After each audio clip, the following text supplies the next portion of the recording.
अभी बॉलीवुड के एक पॉपुलर एक्टर ने कहा, oh you know I am very busy and I am a political kind of person. How can be a person sustain as a political person in the society? इस साजिश को आपको समझना पड़ेगा, इस कॉन्स्पिरेसी को आपको समझना पड़ेगा कि जब हम मॉडर्न स्टेट में रह रहे हैं तो कोई इंडिविजुअल, चाहे वो पॉलिटिक्स से इंटरेस्टेड हो या ना हो, उसके जीवन से जुड़ी हुई तमाम चीजें पॉलिटिक्स के थ्रू ही डिसाइड होगी. Right to education fundamental right होगा कि नहीं होगा? यूथ को अनएम्प्लॉयमेंट वेज मिलेगा कि नहीं मिलेगा? वुमेन को एजुकेशनल इंस्टीट्यूट में एक्सेस करने दिया जाएगा कि नहीं दिया जाएगा? विमेन सबरीमाला जा सकती है कि नहीं जा सकती है? किसको पोलियो का ड्रॉप मिलेगा? कितना मिनिमम वेज होगा? सड़क कितनी चौड़ी होगी? विधानसभा में, लेजिस्लेटिव असेंबली में लेजिस्लेटिव काउंसिल होगा कि नहीं होगा? अपर हाउस होगा कि लोअर हाउस होगा? इंटायर पॉलिसी फ्रेमवर्क जो है वो पॉलिटिक्स के थ्रू ही डिसाइड होता है. जब इंटायर पॉलिटिकल फ्रेमवर्क सोसाइटी और स्टेट का पॉलिटिक्स के थ्रू डिसाइड होता है, I think here the role of youth comes. जब आपका सब कुछ पॉलिटिक्स से डिसाइड हो रहा है, if you are youth, you are claiming that you are youth, then you have to decide your own politics. This is the main thing you have to understand.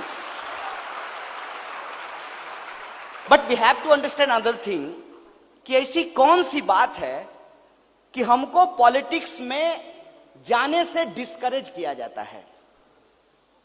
अब एक बात बताइए, हिंदुस्तान में सबसे अच्छा कैरियर तो प्रधानमंत्री बनने का है ना? पूछिए क्यों? कि अगर आप यूपीएससी करेंगे तो ज्यादा से ज्यादा क्या होंगे? आप पर्सनल सेक्रेटरी बनेंगे प्रधानमंत्री के. अगर आप इंजीनियर बनेंगे तो ज्यादा से ज्यादा क्या करेंगे? आप प्रधानमंत्री का ट्विटर हैंडल चलाएंगे. अगर आप बिजनेसमैन बनेंगे तो ज्यादा से ज्यादा क्या करेंगे? आप प्रधानमंत्री के पीठ पे हाथ रखेंगे. तो जब पॉलिटिक्स में इतना अच्छा कैरियर है तो पॉलिटिक्स में लोगों को डिस्करेज क्यों किया जाता है? अब इस पॉइंट को समझिए. आप में से बहुत सारे लोग क्रिकेट को देखते होंगे. वैसे भी देखिएगा, क्योंकि आजकल हिंदुस्तान की पॉलिटिक्स क्रिकेट से ही डिसाइड होती है. लेकिन आप में से बहुत सारे लोगों ने जब क्रिकेट खेलना शुरू किया होगा तो यह नहीं सोचा होगा कि आप सचिन तेंदुलकर बन जाएंगे. लेकिन फिर भी आप क्रिकेट को लेकर के तो नहीं कहते हैं कि मैं ए क्रिकेट हूं, जैसे आप ए पॉलिटिकल कहते हैं. आप क्रिकेट देखते हैं, आप क्रिकेट खेलते हैं, और आपको यह भी मालूम है कि क्रिकेट सबके लिए कैरियर नहीं हो सकता है, फिर भी आप उसके को लेकर के निगेटिव नहीं है. लेकिन पॉलिटिक्स को लेकर के क्यों है? अब एक बात आप यहां समझ जाइए कि स्टेट के ओरिजिन को लेकर के जो डिवाइन थ्योरी है, यदि आप उसमें बिलीव नहीं करते हैं तब आपको समझना पड़ेगा कि इस पॉलिटिकल प्रोसेस को किस तरीके से डिस्टर्ब किया गया है. जैसे आप बस से जा रहे हो और कोई लड़का किसी लड़की को छेड़ रहा हो, अगर आप उसका विरोध खड़ा होकर के करेंगे तो छेड़ने वाला कहेगा नेता बनते हो, बहुत नेता बन रहे हो. अगर आपकी मां आपके साथ है तो आपकी मां आपको कहेगी तुमको क्या मतलब है, तुम्हारी बहन थोड़ी है. अब हिपोक्रेसी समझिए सोसाइटी की. सुबह जब आप स्कूल गए होंगे तो जो असेंबली हुआ होगा, जो प्रार्थना हुई होगी, उसमें आपको एक ओथ दिलवाया गया होगा, हम सब भारतीय हैं, हम सब भारतीय आपस में भाई बहन हैं, और आपस में जो भाई बहन हैं उनकी रक्षा के लिए आप खड़े हो जाइए. तो आपकी मां ही कहेगी कि नेता बन रहे हो. अब यह समझ में नहीं आता है कि ऐसा क्यों है. इसको समझिए कि जिस पॉलिटिकल सिस्टम में हम लोग रह रहे हैं उसको डेमोक्रेसी कहते हैं। अब यहां एक इंटरेस्टिंग बात समझना है, आप सारे लोग स्टूडेंट हैं, कुछ दिन के बाद आप जॉब लेने के लिए अपना सीवी बनाइएगा, तो सीवी किसी का देखिएगा ना तो ऐसा लगेगा कि आप पॉजिटिविटी से नहा लिए हैं। वो इंसान चाहे जैसा भी हो, लेकिन उस सीवी में इतनी पॉजिटिविटी होती है, इतनी मिठास होती है कि आपको पढ़ करके डायबिटीज भी हो सकता है। उसमें एक और कॉलम होता है, एक कॉलम होता है what is negative about you. ये जो what is negative about you होता है, उसमें भी जो लोग लिखता है वो भी पॉजिटिव बात ही लिखता है। इंडियन सोसाइटी की हिपोक्रेसी यहीं पे समझ में आती है। और मैं भारत को ब्लेम नहीं कर रहा हूं, मैं अपनी सोसाइटी के ऊपर सवाल इसलिए खड़ा करता हूं क्योंकि डेमोक्रेसी को जिंदा रखने के लिए सवाल पूछना बहुत जरूरी होता है। हम ये क्लेम करते हैं, जो कि फैक्ट भी है, कि हम दुनिया के सबसे यंग नेशन हैं और दुनिया की सबसे लार्जेस्ट डेमोक्रेसी है।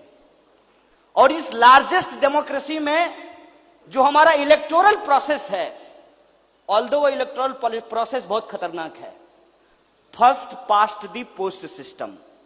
और इस first past the post system में यह होता है कि मेजोरिटी की गवर्नमेंट नहीं बनती है, माइनॉरिटी की गवर्नमेंट बनती है। फॉर एग्जाम्पल, लास्ट टाइम का जो जनरल इलेक्शन है आप उसको देख लीजिए। The NDA got 31% vote and there was 69% vote against the NDA. But who is our prime minister? नहीं, नाम ले सकते हैं, कोई दिक्कत नहीं है, वोल्डेमॉर्ट नहीं है, you can take his name. मैं ये कह रहा हूं कि ये जो इलेक्टोरल प्रोसेस है, इस प्रोसेस के अलावे कोई भी डेमोक्रेसी को सोसाइटी के डिफरेंट स्फीयर में समझने के लिए तैयार नहीं है। Democracy is not just about casting your vote. और आप देखेंगे कभी इलेक्शन आया है, रेडियो मिर्ची पे, रेड एफएम पे, एफएम गोल्ड पे, टेलीविजन पे, अखबार में, सब जगह करोड़ों रुपए का बजट बनाया जाएगा इलेक्शन कमीशन के द्वारा। आपको इनकरेज किया जाएगा कि आप वोट दीजिए, आप 5 साल में एक बार वोट दे दीजिए, लेकिन बाकी साल आप पॉलिटिकल मत रहिए, ये आपको समझाया जाएगा। अगर हम किसी को वोट देंगे तो उसको वोट देने का बेसिस क्या होगा? क्या हमको उस पार्टी की आइडियोलॉजी के बारे में बताया जाता है? वो पार्टी यदि सरकार में रही है तो उसने क्या काम किया है उसके बारे में बताया जाता है? क्या इस देश में सबसे इंपॉर्टेंट चीज जो है इलेक्शन का, किसी भी पार्टी का मैनिफेस्टो, उस पर कोई डिस्कशन होता है? और यदि हम सबसे दुनिया के यंगेस्ट नेशन हैं, किसी भी पॉलिटिकल पार्टी के द्वारा आपने कभी यूथ चार्टर या यूथ मैनिफेस्टो प्रोड्यूस करते हुए देखा है? क्यों नहीं देखा है? अब यह इंटरेस्टिंग बात है।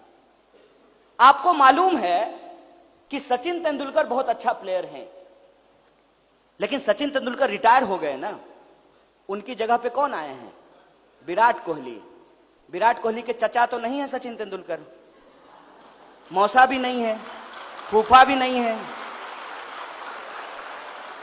तो क्रिकेट में एक नया आदमी, थोड़ा बहुत लेन देन वहां भी चलता है, हम इस बात को हम नहीं डिनाई कर रहे हैं, लेकिन फिर भी यदि आप अच्छे क्रिकेटर हैं तो आपको क्रिकेट में एंट्री हो सकती है। सिनेमा में भी, अब देखिए अभिषेक बच्चन अमिताभ बच्चन की तरह हो पाए क्या?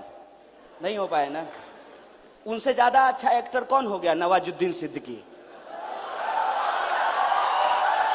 और नवाजुद्दीन सिद्दीकी जो है, उसके पिताजी सिनेमा में नहीं थे, उसके पिताजी वो बिग बी नहीं थे।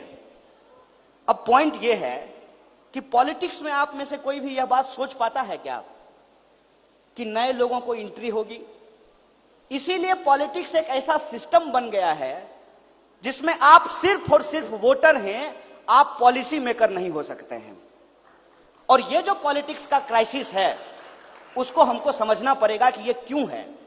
ये इसलिए है कि इस पार्टिसिपेटरी डेमोक्रेसी को प्रोसीजरल डेमोक्रेसी में कन्वर्ट कर देने की एक कॉन्स्पिरेसी चल रही है। और ये जो प्रोसीजरल डेमोक्रेसी है, उसमें हम सिर्फ और सिर्फ वोट करेंगे, हम सरकार से सवाल नहीं पूछ सकते हैं, हम सिर्फ और सिर्फ पॉलिटिकल पार्टी की रैलियों में जाएंगे, हम पॉलिसी फ्रेमवर्क नहीं कर सकते हैं, हम नेताजी के लिए इनकलाब जिंदाबाद लगाएंगे, लेकिन हम पार्लियामेंट में नहीं खड़ा हो सकते हैं। यह हमारे वक्त का पॉलिटिकल क्राइसिस है।